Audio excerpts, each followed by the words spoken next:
So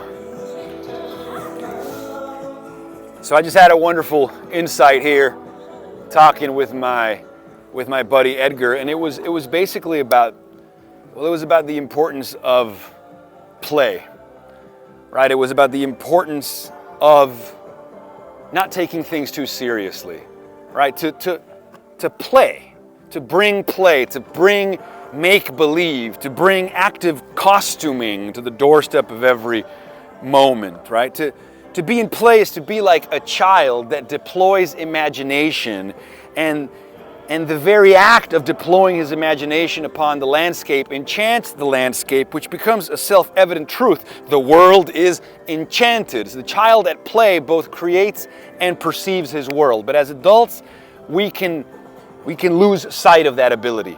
We can grow stale. We can forget that everything's a costume and that everything's a choice. That we can be who we want to be, but we get set in our ways.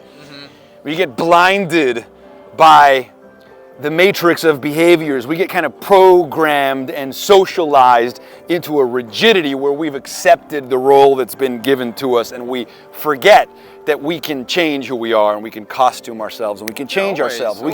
We can always revivify and reinvent. We can put the self aside if it doesn't serve us and come alive again in a new way. Characters like a wardrobe. Fair enough. Okay.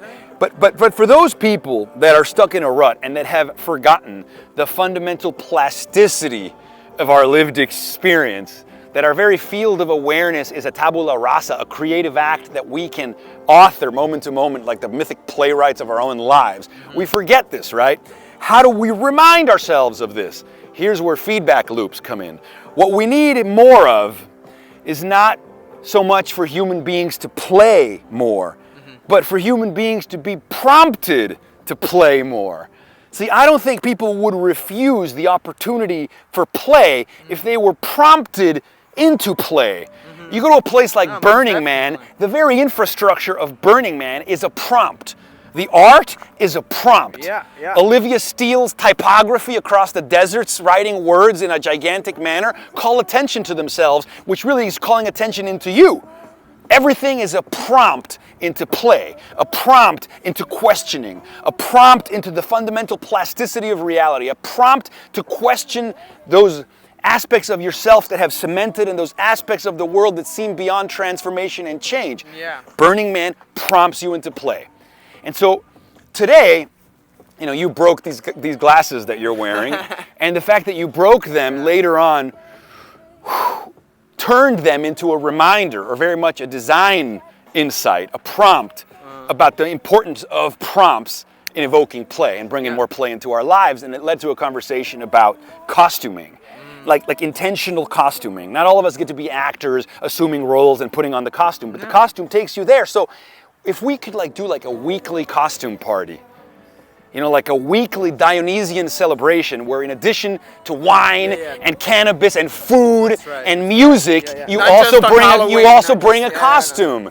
Right? You put on something unusual and idiosyncratic that calls attention to itself and that shakes people of seeing you the way they normally see you.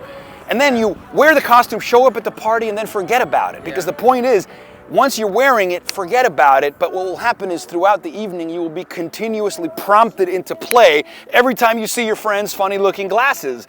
You'll chuckle, you'll laugh, you'll be in song and dance, and all of a sudden your expectations of who this person is are inverted by the costuming, which inverts everything, which makes everything more playful and joyful and subversively wonderful, because you're liberated from the constraints on behavior that normally cast themselves upon you. And you become the free, brave, reckless God that lives within us all. That's why people go to transformational festivals, to be transformed. And the first step to transformation is costuming. The realization that all is a costume.